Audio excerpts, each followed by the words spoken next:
초저출산, 초고령화의 미래. 우리나라의 출산율은 세계 최저 수준이며 지난 수십 년간 꾸준히 감소해 왔습니다. 2024년 1분기 기준 0.72명으로 매년 역대 최저치를 경신하고 있습니다. 이러한 급격한 출산율 감소는 결혼 연령 상승, 높은 양육비 부담, 여성의 사회 진출 증가 등 다양한 사회경제적 원인에 기인합니다. 이와 동시에 저출산과 평균 수명 연장이 맞물려 우리나라의 고령화는 세계에서 가장 빠른 속도로 진행되고 있습니다. 2024년 기준 한국의 65세 이상 인구가 전체 인구에서 차지하는 비율은 20%를 넘어섰습니다. 이는 한국이 고령사회를 넘어 초고령사회에 진입했음을 의미합니다. 일본에 비해 훨씬 빠른 속도입니다. 결과적으로 우리나라의 생산 가능 인구인 15세부터 64세까지의 인구는 2017년에 정점을 찍은 이후 지속적으로 감소하고 있으며 미래에는 그 속도가 더욱 빨라질 전망입니다.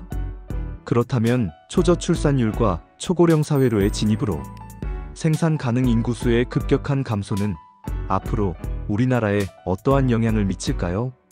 우리나라와 유사한 나라로 일본의 경우를 보겠습니다. 결론적으로 일본의 장기 저성장에는 다양한 원인이 있지만 저출산 고령화로 인한 인구 구조의 변화가 가장 핵심적이고 근본적인 원인으로 작용했습니다. 현재 우리나라에게도 1인당 국민소득에서 뒤처져 있습니다. 그 원인을 인구 구조의 변화에 따른 장기 저성장에서 찾을 수 있습니다. 생산 인구의 감소는 경제 활동을 하는 인구가 줄어들어 노동 공급이 감소하는 것을 의미하며 곧바로 GDP 성장의 둔화로 이어졌습니다. 일본은 우리나라보다 더 일찍 초고령 사회에 진입을 했습니다. 고령층의 증가로 고령층의 노동 참여가 늘어나는 것은 긍정적이지만 평균적으로 젊은 층에 비해 생산성이 낮습니다. 또한 숙련된 기술을 가진 노동자들이 은퇴하면서 인력 공백이 생기고 기업들은 인력난을 겪고 있습니다. 또 인구 감소는 필연적으로 내수 시장의 규모를 축소시킵니다. 인구가 줄어들면 상품과 서비스에 대한 총수요가 감소하고 기업의 투자 의욕을 저하시켰습니다.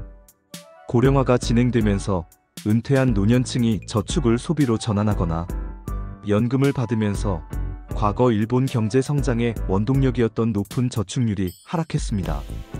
이는 자본 축적과 투자로 이어지는 선순환 구조를 약화시키는 요인이 됩니다.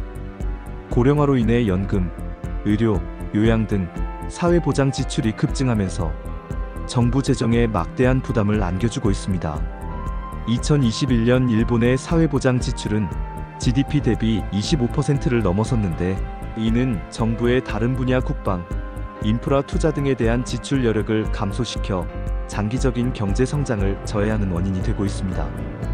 또한 인구 구조의 변화로 사회보장 지출 증가와 세수 감소가 맞물리면서 일본의 재정 적자는 누적되었고 GDP 대비 정부 부채 비율은 250%를 상회하는 세계 최고 수준에 이르게 되었습니다.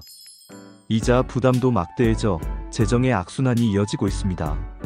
그리고 우리나라와 유사한 유럽의 이탈리아의 경우 인구 구조의 변화가 경제 성장에 어떠한 영향을 미쳤는지를 보겠습니다.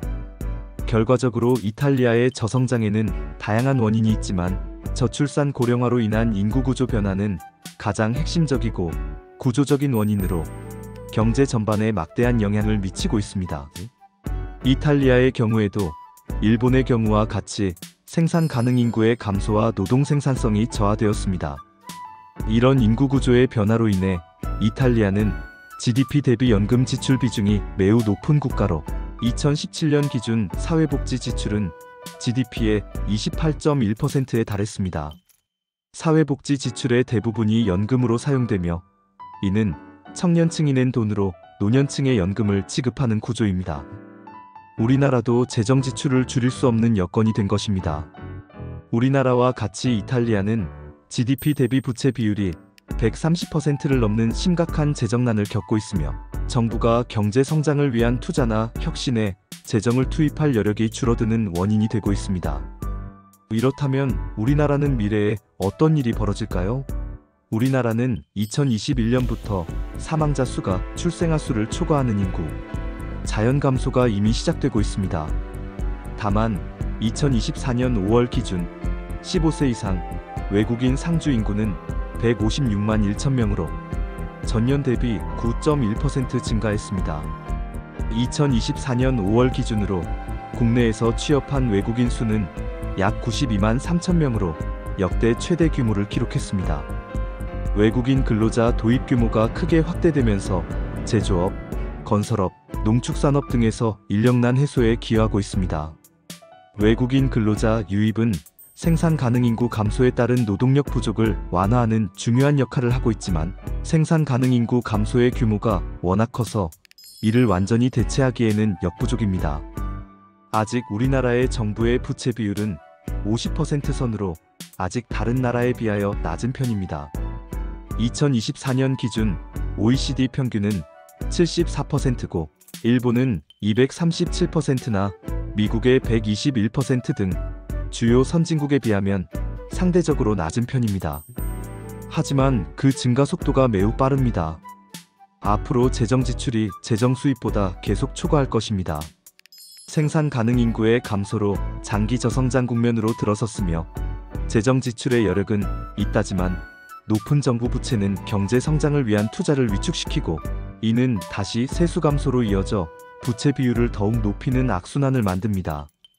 이탈리아의 경우 1980년대 중반 GDP 대비 부채 비율이 90%를 넘으면서 경제 성장률이 급격히 하락했습니다. 이탈리아는 만성적인 저성장 속에서 부채 규모만 키워온 구조적 문제를 겪고 있습니다. 일본은 부채 비율이 200% 이상입니다. 일본의 정부 부채 증가는 저성장에 대한 대응책이었지만 이제는 재정의 발목을 잡아 성장을 억제하는 고질적인 문제가 되었습니다. 우리나라도 저성장과 재정적자 지속되는 구조적인 문제에 달해 있습니다. 인프라나 다른 미래 성장에 투자의 여력을 계속 감소시킵니다.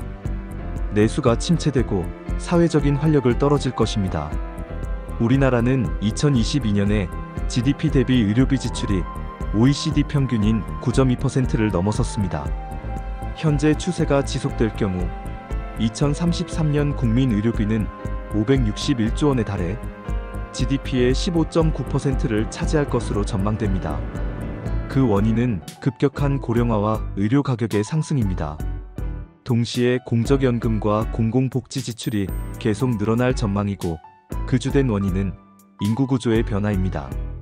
미래 젊은 세대는 소득의 많은 부분이 과세되는 결과 활력이 없는 사회로 변합니다. 요약을 하면 일본과 유사하게 장기 저성장, 장기 재정 적자 지속, 투자 여력 감소, 정부 부채의 증가, 내수 경기의 침체, 의료, 연금 지출의 증가로 생산 가능 인구의 부담 가중은 다시 저출산의 악순환을 야기합니다. 먼저 고령화 사회에 접어든 일본의 경우 내수가 침체되고 오랜 세월 동안 디플레이션에 시달렸습니다. 국채금리는 마이너스 상태였습니다. 우리나라의 경우에는 아직은 정부 부채 비율이나 다른 나라와 비교하여 낮고 공적연금 지출 부담이 상대적으로 적으나 앞으로 어떻게 되겠죠?